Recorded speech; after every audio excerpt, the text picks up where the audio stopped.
السلام علیکم. City news net work کے ڈیجیٹل پلیٹ فارم کے ساتھ میں ہوں آپ کا میزبان عثمان خان. آج ہم بات کریں گے, آپ کو میں سیاستدان کہوں یا بیوروکریٹ. انجینئر ضیاء الرحمان صاحب JUI کے مرکزی ڈیجیٹل میڈیا کے کوارڈینیٹر ہیں. سر آپ کا بہت شکریہ آپ کے قیمتی وقت کے لیے. آپ کا شکریہ. خیبر پختونخوا سے ہی بات کی شروعات کرتے ہیں. کیا خیبر پختونخوا میں سیاسی حالات جو ہے وہ نارمل لگتے ہیں آپ کو؟ تو 12 سالوں سے ہم ایک ایسی اسٹیٹک پوزیشن میں آئے ہوئے ہیں کہ جس نے ہماری گورننس کا جو ماڈل ہے اس کا بھی بیڑا غرق کر دیا ہے, جس نے ہماری سیاست کا بیڑا غرق کر دیا ہے. اور میں صحیح ایک اگر سیاسی کارکن کی حیثیت سے رائے دوں تو صوبہ خیبر پختونخوا میں نہ سیاست نام کی کوئی گنجائش اس وقت ہے, نہ حکومت نام کی کوئی چیز موجود ہے, نہ گورننس نام کی کوئی چیز موجود ہے. گورننس کا پورا ماڈل جو ہے, پورا سٹرکچر جو ہے وہ ڈسٹربڈ ہے. اور ہمارے لا اینڈ آرڈر کی پوزیشن ہم پہلے ڈسکس کر چکے ہیں.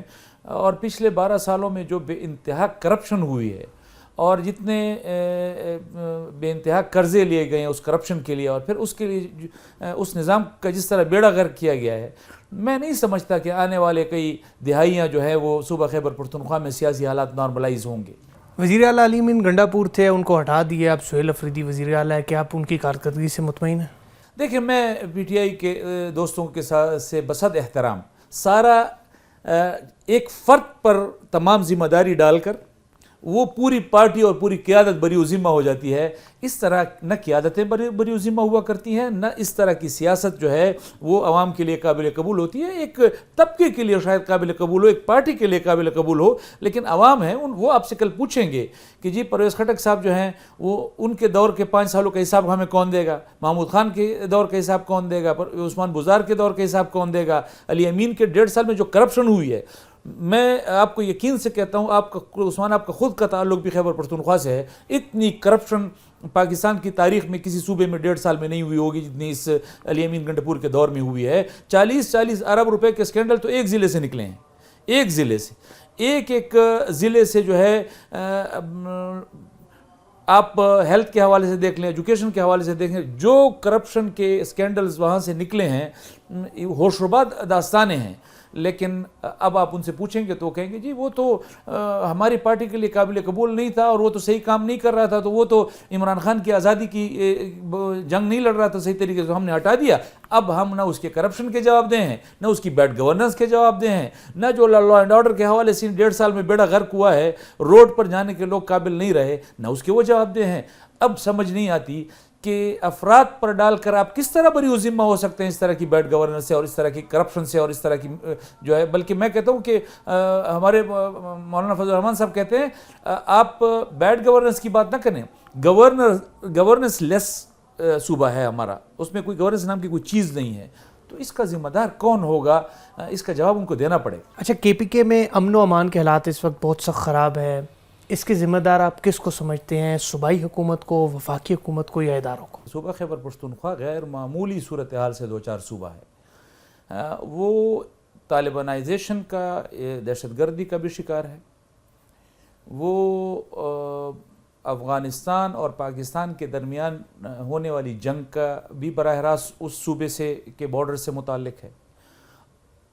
ایک ہے آپ کا ڈومیسٹک ایشو, ایک ہے آپ کا بین الاقوامی ایشو. ہمارا صوبہ خیبر پختونخوا اس وقت دونوں حالات سے دوچار ہے. صوبائی حکومت کو اگر آپ دیکھ لیں تو جو صوبے کے اندر کے لا اینڈ آرڈر کے معاملات ہیں اس کو کنٹرول کرنے میں ناکام ہو چکی. صوبے کے وزیر اعلیٰ صاحب جو ہے ابھی جو موجودہ وزیر اعلیٰ سہیل افریدی صاحب, وہ خود آپ میڈیا کے سامنے کہہ چکے ہیں کہ جی ہمارے بہت سارے علاقے نو گو ایریاز ہیں. اب اگر میں صرف جنوبی اضلاع کی بات کروں تو جنوبی اضلاع میں آپ دیکھیں نیشنل ہائی ویز, ہماری انڈس ہائی وے, وہ شام کے بعد لوگ اس پر سفر کرتے ہوئے 1000 دفعہ سوچتے ہیں کہ میں اس پر شام کے بعد نکلوں یا نہ نکلوں. ہمارے اپنے اضلاع کے جو تحصیلیں ہیں اکثر تحصیل نو گو ایریاز بن چکی ہوئی ہیں. اسی طرح آپ ہمارے جو مرج ڈسٹرکٹس ہیں ان کو آپ دیکھ لیں, جس کو جو پہلے ایکس فاٹا کے جو جتنے بھی ڈسٹرکٹس ہیں آپ ان کو دیکھ لیں, وہاں لا اینڈ آرڈر نام کی کوئی چیز موجود نہیں ہے. یہ جو صورتحال صوبائی حکومت نے کنٹرول کرنی تھی مکمل طور پر اس میں ناکام ہو چکے ہیں. لیکن کیا یہ صرف صوبائی حکومتوں پر ہم ڈال دیں یہ جو بین الاقوامی سرحدات اس صوبے کے ساتھ جو ملے ہوئے ہیں، افغانستان کے ساتھ آپ کے جو حالات ہیں، اس میں ہمارے فوج وہاں موجود ہے، ہماری رینجرز وہاں موجود ہے، ہماری ایف سی وہاں موجود ہے۔ مسئلہ یہ ہے کہ بحیثیت شہری یہ میرا فنڈامنٹل رائٹ ہے کہ مجھے امن ملے۔ مجھے امن نہیں مل رہا تو مجھے صوبائی حکومت کے ہاتھوں بھی امن نہیں مل رہا، مجھے امن نہیں مل رہا تو مجھے ہمارے وفاقی اداروں اور وفاقی حکومت کے ہاتھوں بھی امن نہیں مل رہا۔ اب ہم کہاں جائیں؟ دونوں کے درمیان کوارڈینیشن بھی نہیں ہے، اس کا فقدان بھی۔ اس صوبے کے ساتھ کیا کرنا چاہتے ہیں ہمارے صوبائی حکومت اور وفاقی حکومت دونوں؟ میرا دونوں سے سوال ہے۔ اس وقت جو صورتحال ہے ہمارے صوبے کے، تو دونوں اس کے ذمہ دار ہیں۔ کہا جاتا ہے کہ دہشت گردوں کی پشت پناہی کی جاتی ہے، اس میں کتنی صداقت ہے؟ دیکھیں، دہشت گردوں کی پشت پناہی کا جو الزام ہے نا جی، یہ اس کو آپ یکسر مسترد نہیں کر سکتے کہ آپ کہیں کہ جی بس یہ تو ایسے خواہ مخواہ الزام ہے، یا آپ کہیں کہ نہیں یہ بالکل ٹھیک ہے۔ دونوں چیزیں موجود ہیں، دونوں امکانات آپ کے اس میں موجود ہیں۔ پہلی بات یہ ہے کہ اگر آپ اس کو انٹرنیشنلی دیکھیں تو پاکستان کی حکومت کہتی ہے کہ جو افغانستان سے لوگ آتے ہیں، جو پینیٹریٹ کرتے ہیں، جو پاکستان کی طرف آتے ہیں اور یہاں پر دہشت گردی ہو رہی ہے، تو ان کی پشت پناہی وہاں سے ہو رہی ہے۔ وہاں سے وہ آتے ہیں اور یہاں پر وہ دہشت گردی کی کارروائی کرتے ہیں، واپس چلے جاتے ہیں۔ اسی طرح سیم افغانستان آپ کے بارے میں یہی کہتا ہے۔ ایک یہ ہے بین الاقوامی پشت پناہی کی بات جو پاکستان کا الزام ہے، کس حد تک اس میں صداقت ہے؟ دونوں حکومتیں آپس میں بیٹھی ہوئی ہیں، بات کر رہی ہیں، لیکن بات چیت چل رہی ہے، لیکن یہ الزام ہے۔ اسی طرح آپ دیکھیں کہ کوئی بھی دہشت گرد ہو، دہشت گردی کے لیے آئے گا تو جب تک اس کے لیے کوئی سہولت کاری نہیں ہوگی، وہ اس حد تک آگے نہیں آ سکتا۔ وہ ایک خاص حد تک آ سکتا ہے، اس سے آگے نہیں بڑھ سکتا۔ لیکن یہاں پر ہمارا پورا صوبہ جو ہے وہ اگر ہم کہیں کہ جی وہ افغانستان سے آ رہے ہیں، تو افغانستان کے بارڈر جب وہ کراس کرتے ہیں تو پھر تو پاکستان کا علاقہ ہے نا جی، تو پاکستان کی صوبائی حکومت، پاکستان کی وفاقی حکومت، اس کے زیر انتظام پورے ادارے یہاں پہ کام کر رہے ہیں۔ اس کے باوجود وہ یہاں سے پینیٹریشن کرتے کرتے کرتے کرتے جو ہے وہ پورے صوبے تک پھیل جاتے ہیں۔ کہیں سے تو کوئی سہولت کاری ہو رہی ہے جو وہ یہاں تک جو ہے وہ پہنچنے میں کامیاب ہو رہے ہیں۔ تو ان عوامل کو، ان پشت پناہوں، ان سہولت کاروں کو تلاش کرنا یہ ہماری حکومتوں کا ہے۔ آپ اس کو یکسر مسترد نہیں کر سکتے کہ ان کی پشت پناہی ہو رہی۔ اچھا، آئین میں موجود ایک انتہائی قدم گورنر راج، جس کی آج کل باتیں بازگشت کر رہی ہے، آپ کو لگتا ہے کہ خیبر پختونخوا میں گورنر راج لگ سکتا ہے؟ بدقسمتی ہوگی اگر گورنر راج ہمارے صوبہ خیبر پختونخوا میں لگے گا۔ دیکھیں، ایک جمہوری عمل ہوا کرتا ہے، جمہوری پروسیس ہے، اور اس پروسیس کے ذریعے ہمارے حکومتیں چلا کرتی ہیں۔ لیکن جب ایک جگہ پر آ کر آپ اپنے آپ کو پولیٹیکلی اور ایڈمنسٹریٹولی، دونوں حکومتیں، وفاقی حکومت اور صوبائی حکومت، ایک دوسرے کے ساتھ اس طرح متصادم ہو جائیں کہ وہ سٹک ہو جائیں اور وہ کام نہ کریں اور ایک دوسرے کو گنجائش اور سپیس نہ دیں، تو پھر اس طرح کے اقدامات کی طرف اگر کوئی جاتا ہے تو میرے خیال میں یہ جمہوریت کی بھی بدقسمتی ہوگی، یہ انتظامی حوالے سے بھی اگر دیکھیں تو بدقسمتی ہوگی، یہ ایک دوسرے کو سپیس نہ دینے کے حوالے سے بھی بدقسمتی ہوگی۔ لیکن ہمیشہ ریاستیں جو ہیں وہ فیصلہ کرتی ہیں اور وہ اس کو چلانے کا، اس کو ایڈمنسٹریٹولی ایک اچھے اسموتھ طریقے سے چلانے کے فیصلے کرتی ہیں۔ تو اگر اس طرح کے ایک سٹک ہونے کی اس پر ہم پہنچ گئے، پوزیشن پر پہنچ گئے، تو پھر خارج از امکان بھی نہیں ہے، لگے گا، لیکن ہمارے لیے، ہمارے صوبے کے لیے، جمہوریت کے لیے، ایک دوسرے کو سیاسی رواداری کے لیے یہ بدقسمتی کی بات۔ اچھا، افغانستان کے معاملے پر قطر، ترکی کے بعد اب سعودی عرب بھی مداخلت کر چکی ہے، مگر رزلٹ زیرو ہے۔ جے یو آئی کوئی مذاکرات میں اپنا مثبت کردار ادا کر سکتی ہیں؟ دیکھیں، ہم نے تو اس حوالے سے پہلے بھی اپنا کردار ادا کیا ہے، بلکہ ہمارا تو دعویٰ ہے کہ جب مولانا فضل الرحمان صاحب فروری کے مہینے میں، بلکہ جنوری کے مہینے میں غالباً 2024 میں جب افغانستان گئے تھے، تو وہاں انہوں نے ایک ہفتہ گزارا تھا، اور ایک ہفتے میں انہوں نے پاکستان اور افغانستان کے درمیان جتنے بھی حل طلب مسائل ان کو حل کرنے کے لیے وہ پیش رفت کی تھی، اور یہاں آ کر اپنے ریاست کے تمام ذمہ داروں کو اس سے آگاہ کیا تھا کہ اگر اس پر آگے پیش رفت ہو جاتی تو اس وقت پاکستان اور افغانستان کے درمیان حالات اس نہج پہ تو کیا پہنچتے، ایک بہتر اور مثبت طور پر جا چکے ہوتے۔ سمجھ میں نہیں آتا کہ ہماری حکومت جو ہے سیاسی طور پر، اور ہماری ریاست جو ہے وہ سیاسی طور پر کیوں اس حد تک ناکام ہو گئی کہ ایک بنے بنائے کھیل کو وہ جو ہے وہ ان سے پوری طرح انجام تک نہیں پہنچ سکا. اور اب بھی مجھے یقین ہے کہ اگر جمعیت علماء اسلام کو اور مولانا فضل الرحمان صاحب کو یہ ٹاسک ملے گا، لیکن اس کی بنیادی شرط یہ ہوگی کہ ریاست کی ول اس میں شامل ہوگی کہ ہم اس طرف جانا چاہتے ہیں، صلح کی طرف. تو میرے خیال میں پاکستان کے پاس مولانا فضل الرحمان صاحب سے بہتر آپشن موجود نہیں ہے. اچھا، سیاست پر آپ کے تجربے کی ہم کیا بات کریں، کیونکہ آپ کی پیدائش ہی ایک سیاسی گھرانے میں ہوئی ہے، مگر آپ نے بیوروکریسی پہ بھی بڑا وقت گزارا ہے. پنجاب میں بھی آپ ڈی سی او خوشاب رہے تھے، پشاور میں آپ کمشنر رہے ہیں، اور کراچی میں بھی آپ رہے ہیں، ڈی سی تھے. آپ کی آخری پوسٹنگ جو تھی، کس صوبے میں آپ کو کام کر کے بہتر لگا اور یا آپ نے محسوس کیا کہ وہاں پر بیوروکریسی بہتر کام کر سکتی ہے؟ بڑا مشکل سوال آپ نے کیا ہے. دیکھیں، تجربہ اس حوالے سے یہ ہر صوبے کی انوائرمنٹ پہ ڈیپینڈ کرتا ہے. ہمارے کے پی کا انوائرمنٹ بالکل مختلف ہے، وہ فرینڈلی ہے. وہاں آپ کے عوام کے ساتھ بیوروکریسی کا رویہ اور طرح کا ہے، اور وہ بڑا فرینڈلی انوائرمنٹ دیتے ہیں. بڑا آپ ان کا جو جسچر ہوتا ہے، ملنے ملانے کا طریقہ ہوتا ہے، کام کی طرف اپروچ، لوگوں کی بات سننا، وہ اور طرح کا ہے. وہ بڑا فرینڈلی بھی ہوتا ہے. اور یہ ہمارا چونکہ ایک کلچر ہے، ماحول ہے. پنجاب میں پھر رٹ ہے کہ وہاں پر حکومت، جس کو اصل حکومت کہا جاتا ہے کہ حکومت کس طرح ہونی چاہیے، اس طرح ہے. لیکن وہاں پہ پھر ماحول جو ہے وہ عوام کے، لوگوں کے، وہ فرینڈلی نہیں ہے. تو وہ بڑا ایک حاکمانہ قسم کا ایک وہ ہے، ایک حکومت ہوا کرتی ہے، ایک نظام ہوا کرتا ہے، ایک انتظامیہ ہوا کرتی ہے. تو آپ سندھ کو دیکھ لیں تو سندھ کا پھر بالکل مختلف انداز ہے. وہ بڑے کھلے ڈلے انداز میں ڈیل کرتے ہیں آپ کو. اچھا، آپ مفتی محمود رحمہ اللہ کے فرزند ہیں، مولانا فضل الرحمان کے بھائی ہیں. تو جب آپ بیوروکریسی میں تھے تو اس کا آپ کو فائدہ ہوتا تھا یا نقصان ہوتا تھا؟ فائدے بھی ہوتے تھے، نقصان بھی ہوتے تھے. فائدہ اس طرح کا آپ سمجھ لیں، اور میں اس پہ شکر گزار بھی ہوں میاں شہباز شریف صاحب کا. میں آپ کے آن ریکارڈ جو ہے وہ ان کا شکریہ ادا کروں گا کہ میٹنگز ہوتی تھیں. اور اب آپ ان کے لیے تو سب ڈی سی اوز ہوا کرتے تھے، تمام اضلاع کے ڈی سی اوز ہیں، تمام اضلاع کے کمشنرز ہیں. لیکن جس طرح کا ان کا سٹائل ایک چیف منسٹر کے طور پر ہوا کرتا تھا، اور بڑا سخت گیر ایک وہ ایڈمنسٹریٹر ہوا. اب یہاں وزیر اعظم بن کر تو بڑے نرم مزاج، بڑے کھلے ڈلے ہو گئے ہیں.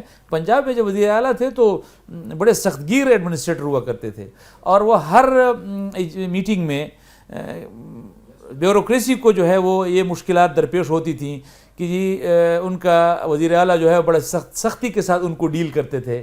لیکن میرے ساتھ ان کا یہ تھا کہ کبھی میٹنگ میں انہوں نے مجھے مخاطب نہیں کیا کہ جی یہ کام اس طرح کیوں ہوا ہے یا اس طرح کیوں ہوا ہے. ہمارے بڑے محترم ہیں بی بی وفاقی سیکرٹری ہیں، ان کے پرنسپل سیکرٹری ہوا کرتے تھے امداد بوسال صاحب، میرے لیے بڑے محترم ہیں. تو وہ ان کو کہہ دیا کرتے تھے کہ ضیاء الرحمان کو آپ کہیں کہ جی یہ مسئلہ اس طرح ہے، اس کو اس طرح کرنا ہے. اس کو میٹنگ میں مجھے براہ راست کبھی بھی وہ نہیں کیا کرتے تھے. یہ اس طرح کے فائدے بہت ہوتے تھے. میری تمام ٹرانسفرز جو ہیں کسی بھی پوسٹ سے، وہ اس بنیاد پر ہوا کرتی تھی کہ جی یہ مولانا صاحب کا بھائی ہے تو اس کو ہٹاؤ یہاں سے. میرے ساتھ لکھا ہوا ہوتا تھا مولانا فضل الرحمان کے بھائی ضیاء الرحمان کو فلاں جگہ سے فلاں جگہ ٹرانسفر کر دیا گیا. آپ کی آخری پوسٹنگ بڑی متنازع رہی جب آپ کراچی میں ڈی سی کے. پہلے کے پی گورنمنٹ نے آپ کو ریلیز کیا، جب سندھ گورنمنٹ نے آپ کی خدمات مانگی تو پھر اچانک کے پی گورنمنٹ کو ہوا کیا تھا کہ وہ اتنا ایشو بنایا گیا؟ سندھ میں وہاں میری پوسٹنگ انہوں نے as A D C central کی کراچی. تو جیسی ہی ڈی سی سینٹرل کراچی کی میری پوسٹنگ ہوئی، وہی بات جو میں نے بھی آپ کے سامنے ذکر کی، وہ خبر جیسی ہی عمران خان صاحب نے سنی کہ یہ تو مولانا فضل الرحمان کے بھائی کو ڈی سی سینٹرل، تو انہوں نے فوراً جو ہے وہ پوچھا کہ جی یہ کیسے چلا گیا وہاں پہ کراچی. تو انہوں نے کہا جی روٹین میں وہاں سے ریکوزیشن آئی اور یہاں سے انہوں نے کر دیا. نہیں یہ کیوں ہوا، اس کو واپس بلوائیں. تو انہوں نے پھر ایک لیٹر لکھا، سندھ کی گورنمنٹ نے ان کو جواب دیا کہ یہ آپ نے 3 سال کے لیے ان کو بھیجا ہے تو ہم نے بس ایک دفعہ آپ نے دے دیا، اب ہم واپس نہیں کریں گے. پھر ہمارے بڑے محترم جنرل فیض صاحب کو انوالو کیا گیا، اس وقت کا ایس آئی کے بڑے تھے. پھر جنرل فیض صاحب نے بات کی مراد علی شاہ صاحب سے بھی اور چیف سیکرٹری صاحب سے بھی کہ ان کو واپس بھیجیں. تو انہوں نے کہا جی وہ ہمارا فیصلہ ہے کہ جی ہم واپس نہیں بھیجیں گے. تو پھر ایک طریقہ اپنایا گیا اور وہ طریقہ یہ تھا کہ ہمارے سابق چیف جسٹس ہیں جسٹس گلزار صاحب، ان کو کہا گیا، وہ کراچی میں جب کراچی رجسٹری میں سماعت کر رہے تھے تو آخری دن پہلے دن انہوں نے چیف سیکرٹری کو بلوایا کہ ضیاء الرحمن کو آپ ریلیو کیوں نہیں کر رہے، آپ واپس کرو. تو انہوں نے مراد علی شاہ صاحب کو بتایا ہوگا، اور مراد علی شاہ صاحب نے کہا کہ جی آپ اس کو فی الحال اگنور کریں. آخری دن پھر چیف سیکرٹری کو باقاعدہ جسٹس گلزار صاحب نے بلایا، اور یہ ساری باتیں مجھے وہ ہیں جو میں کوٹ کر رہا ہوں تو وزیر اعلیٰ سندھ کی زبان کی کوٹ کر رہا ہوں، میرے سامنے تو چونکہ بات نہیں ہوئی تو ان کی طرف سے مجھے جو براہ راست بتائی گئی. تو انہوں نے کہا کہ جی آپ کو ہم نے کہا تھا کہ جی ضیاء الرحمن کو ریلیو کریں، آپ نے کیوں نہیں کیا؟ اگر آپ اس کو ریلیو نہیں کریں گے تو میں ابھی آپ کے کراچی کے کچھ فیصلے میں دینے لگا ہوں، اس میں آپ کے ایڈمنسٹریٹو اختیارات جو ہیں یہ میں سلب کر لوں گا، تو میں پھر اس کو اسلام آباد سے اوور سائٹ کروں گا. تو مراد علی شاہ صاحب مجھے سندھ کے ہمارے بڑے اچھے بڑے محترم منسٹر صاحب ہیں ناصر حسین شاہ صاحب، ان کی کال آئی کہ آپ آ سکتے ہیں. میں گیا تو مراد علی شاہ صاحب بھی موجود تھے، سعید غنی صاحب بھی موجود تھے، ناصر شاہ صاحب بھی موجود. انہوں نے کہا جی ہمارے مولانا صاحب سے ہم رابطہ کرنے کی کوشش کر رہے ہیں کہ اس طرح کی صورتحال جو ہے وہ چیف جسٹس صاحب کی طرف سے ہم پر مسلط ہو رہی ہے تو تاکہ ان کے نوٹس میں ہم لیں. میں نے کہا جی مولانا صاحب گاؤں میں ہیں، ان سے رابطہ کرنے کی ضرورت نہیں ہے، آپ کو میری وجہ سے اتنی بڑی حکومت کو میری وجہ سے یہ اتنی مشکلات درپیش ہو رہی ہیں تو خواہ مخواہ کیوں اپنے آپ کو اتنی بڑی حکومت کو ایک ڈی سی کے لیے آپ مشکل میں ڈال رہے ہیں، ابھی مجھے ریلیو کر دیں. اور انہوں نے پھر مجھے ریلیو کیا. تو یہ افسوسناک پہلو ہے کہ ایک ڈی سی کے لیول پر جا کر اتنی بڑی شخصیات اس میں انوالو ہوئیں. تو میرا اگلا سوال بھی یہی ہے کہ ہم نے سنا تو تھا کہ عمران خان کی حکومت میں وہ حکومت خود نہیں چلاتے تھے، مطلب کہ آپ نے جس طرح کہا کہ اس وقت کے جو چیف تھے، جو اس وقت کے ڈی جی تھے ISI کے، وہ اس میں ملوث ہوئے، ایک چیف جسٹس کو ملوث کیا گیا، مطلب آپ سمجھتے کہ سارے ادارے جو ہے وہ آن بورڈ تھے اس حکومت میں؟ دیکھیں میں نے آپ کو پہلے بھی کہا کہ یہ باتیں نہ جسٹس گلزار صاحب والی بات میرے سامنے ہوئی ہے، نہ فیض امین صاحب والی بات میرے سامنے ہوئی ہے، یہ وہ باتیں ہیں جو مراد علی شاہ صاحب نے مجھے خود براہ راست کہی ہیں. تو اور ناصر شاہ صاحب اور سارے موجود تھے کہ جی اس طرح کی صورتحال ہوئی.